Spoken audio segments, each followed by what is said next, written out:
북한이 ICBM 대륙간 탄도미사일을 발사하면 트럼프 대통령은 미사일 기지를 타격할 것이다. 그레이엄 앨리슨 미국 하버드 대학 교수의 최근 분석입니다. 앨리슨 교수는 미국의 저명한 국제 안보 분야 석학이죠. 국제정치학의 고전으로 불리는 결정의 에센스 오브 디시전이라는 책의 저자기도 합니다. 그는 5월 30일 이렇게 얘기했습니다. 북한이 ICBM 대륙간 탄도미사일 발사를 재개하면 트럼프 대통령이 북한의 미사일 발사 기지를 타격할 것으로 생각되는데 이후에 무슨 일이 생길지 아무도 알지 못하지만 2차 한국전쟁을 일으키는 촉매제가 될 가능성이 꽤 있다. 또 김정은이 2017년 11월 ICBM 대륙간 탄도미사일 실험을 중지하고 핵실험도 중지했지만 외교적인 길에 가능성이 없다고 결론을 내릴 경우 핵과 미사일의 길로 다시 돌아올 것이다. 그때는 트럼프 대통령이 북한을 폭격하고 제2의 6.25 전쟁이 발생할 수 있다. 이런 취지로 말을 했습니다. 앨리슨 교수의 제2의 6.25 발언은 우발적으로 나오는 것이 아니라는 데 더 큰 무게가 실립니다. 지난해 12월 12일 일본의 한 학술 행사에서도 그렇게 이야기했었죠. 제2차 한국전쟁의 가능성이 50% 이상이라고 말할 수는 없지만 꽤 큰 가능성이 있다. 역시 북한의 핵실험과 ICBM 대륙간 탄도미사일 발사가 재개될 경우라는 단서를 달았습니다. 앨리슨 교수는 당시 인터뷰에서 한국전쟁에서 130만 명이 목숨을 잃었는데 제2차 한국전쟁이 벌어진다면 훨씬 치명적인 결과가 나올 것이다 라고 얘기를 했죠. 자, 앨리슨 교수 어떤 사람인지 잠시 더 말씀드려보려고 합니다. 그럼 미국을 대표하는 안보 국방 분야 석학이죠. 특히 핵 확산과 테러리즘 정책 입안의 최고 전문가로 꼽힙니다. 1977년에서 89년까지 하버드 케네디 스쿨 학장을 맡았죠. 수많은 석학과 정기 인물을 배출하는 세계 최고의 정치행정대학원으로 길러낸 인물입니다. 레이건, 클린턴 행정부에서 각각 국방장관 특보, 국방성 차관보를 역임했습니다. 그런데 그는 미국과 중국의 갈등이 한반도 격변의 가능성을 더 높인다는 취지로도 이야기해왔습니다. 지난해 6월 한국 언론 인터뷰에서는요, 미중 간의 갈등이 무력 충돌로 이어질 가능성이 크다면서 투키디데스의 함정의 예를 들었죠. 이 투키디데스의 함정은 그의 저서에 나오는 이론인데요. 고대 그리스의 역사가 투키디데스가 아테네와 스파르타 간 전쟁 발발 원인을 분석한 데서 따온 개념입니다. 패권 세력, 강한 힘을 가진 나라와 새로 부상하는 패권 세력이 되려는 나라 간의 극심한 갈등 구조로 이야기하는 것이죠. 앨리슨 교수의 책은 이 투키디데스의 함정이라는 이론을 배경으로 전개가 되는데요. 그는 지난 500년 동안 신흥국가의 부상, 새로 뜨는 나라가 기존의 패권 국가와 강하게 충돌한 사례 16개를 선정했었습니다. 이 중에서 제1차, 2차 세계대전, 중일전쟁을 포함해서 12번은 전쟁으로 끝이 났죠. 미소냉전을 포함해서 단 4차례만 전쟁을 모면했다라고 분석했습니다. 그러니까 기존의 강한 세력을 가진 나라에 도전하는 새로운 강국이 나타날 때 16번 중 12번은 전쟁이 났다는 것입니다. 이게 지금 미중 간의 갈등의 핵심이라는 것이죠.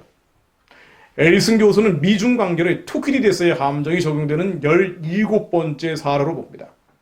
예정된 전쟁에서 아테네는 중국으로, 스파르타는 미국으로 대치되고 있죠. 그런데 미중 사이에 격화되는 갈등 양상이 한반도에서 물리적 충돌로 이어질 수 있음을 암시하는 것으로 보입니다. 마치 구한 말의 청일전쟁처럼 말이죠.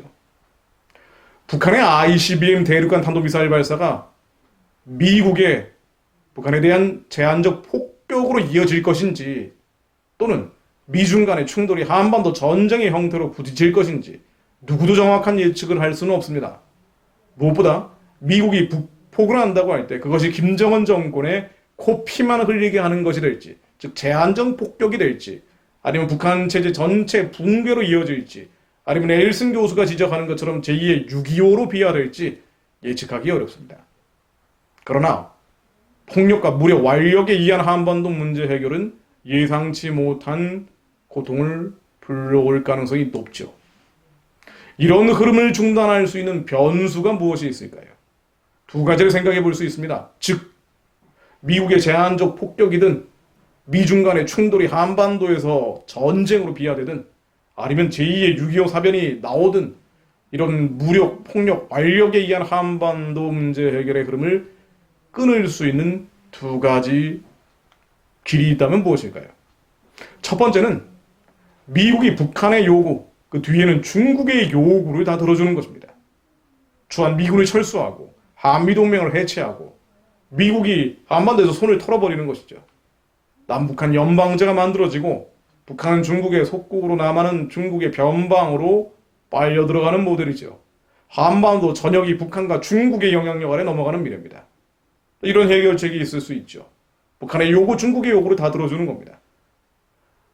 그럼 미국이 굳이 북한을 폭격할 이유가 없지 않겠습니까? 미국과 중국이 한반도에서 붙을 이유도 없지 않겠습니까? 자, 이 흐름을 중단할 수 있는 두 번째 변수는 북한이 변하는 것입니다. 북한이 핵을 버리고 개혁, 개방에 나서는 것이죠. 자유민주주의 체제로 점진적인 전환을 하는 것입니다. 한국의 낭만적인 기독교인들이 생각하는 것이죠. 자, 이 두 가지 변수 중에 가능성이 있는 것은 무엇일까요? 첫 번째, 미국 입장에서는 결코 선택할 수 없는 것이죠. 한국과 북한과의 휴전선을 이제는 제주도까지 그어버리는 것. 그리고 스스로 손을 털고 나가는 것. 이것이 가능할지 모르지만 그 뒤에는 중국이 있습니다.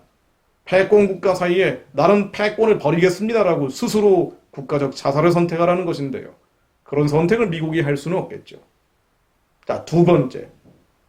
김정은 정권이 개혁 개방을 하고 핵을 버리고 자유민주주의 체제로 점진적 전환을 하는 것. 이것은 김정은 정권 입장에서는 절대 선택할 수 없습니다. 북한에서는 개혁 개방이라는 말만 해도 공개 처형을 당하죠. 핵을 버릴 수도 없습니다. 1953년도 6.25 사변에서 패퇴한 김일성이 체제의 운명을 걸고 만들어 왔던 것이 핵무기입니다. 핵을 버린다는 것은 북한 정권의 정당성과 정통성을 부인하는 것이죠. 그래서 지금까지도 버리지 않았지만 앞으로도 버릴 수 없습니다. 자유민주주의 체제로 전환되면 김정은은 가장 먼저 쫓겨납니다. 처단당하겠죠. 그러므로 죽기 전까지는 체제 전환을 선택할 수도 없습니다. 그렇다면 미국과 북한 간의 갈등은 미국과 중국 간의 갈등과 맞물려서 파국을 향해 간다고밖에 볼 수 없을 것입니다. 이것은 시간의 문제일 수 있죠. 2년 뒤, 3년 뒤 또는 10년 뒤에 벌어질 수밖에 없는 충돌입니다. 그러므로 기도해야 합니다. 하나님을 믿는 이들은 인간의 피가 아니라 예수 그리스도의 보혈로 한반도 문제가 해결될 수 있도록 기도해야 합니다.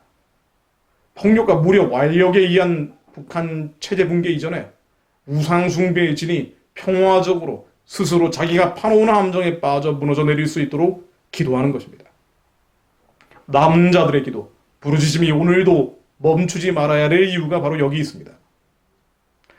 이사야 62장 6, 7절 말씀으로 마무리합니다. 예루살렘이여 내가 너의 성벽 위에 파수꾼을 세우고 그들로 하여금 주야로 계속 잠잠하지 않게 하였느니라. 성벽 위에 파수꾼을 세우고 주야로 잠잠하지 않게 하였느니라. 너희 여호와로 기억하시게 하는 자들아 너희는 쉬지 말며 또 여호와께서 예루살렘을 세워 세상에서 찬송을 받게 하시기까지 그로 쉬지 못하시게 하라. 우리는 성벽 위에 파수꾼처럼 주님이 이 성벽, 대한민국이라는 성벽 위에 세워놓으신 파수꾼들입니다. 주야로 계속 잠잠하지 않게 하신 하나님의 마음을 받아 주님께서 우리 민족에게 주신 약속과 언약들을 기억나시도록 우리는 쉬지 않고 여호와 하나님 이루어달라고 기도하는 것이고요. 여호와께서 예루살렘을 세워 세상에서 찬송을 받게 하시기까지 북한이 열리고 만주가 열리고 중국이 열리고 예루살렘에 회복이 있을 때까지 쉬지 못하시도록 우리는 종일종야로 하나님의 말씀을 선포하며 기도합니다. 하나님 저희도 쉬지 않고 기도하오니 주님께서 한민족에게 주신 언약들, 약속들, 수많은 순교자들과 기도자들의 마음속에 복음 통일된 이 나라가 세계에 복이 되는 나라, 땅끝까지 하나님께 영광을 돌리는 그런 나라 될 수 있도록 저리 미의 약속과 언약들 감동과 떨림과 울림을 기억하시어 이 땅 위의 평화적인 복음 통일이 속히 이루어지게 하옵소서. 북한의 우상 숭배의 진이 자신들이 파놓은 함정에 빠져 스스로 괴멸되게 하옵소서. 평화적으로 무너지게 하옵소서. 이 한반도에 평화적인 복음 통일이 이루어지게 하옵소서. 예수 그리스도 이름으로 기도했습니다.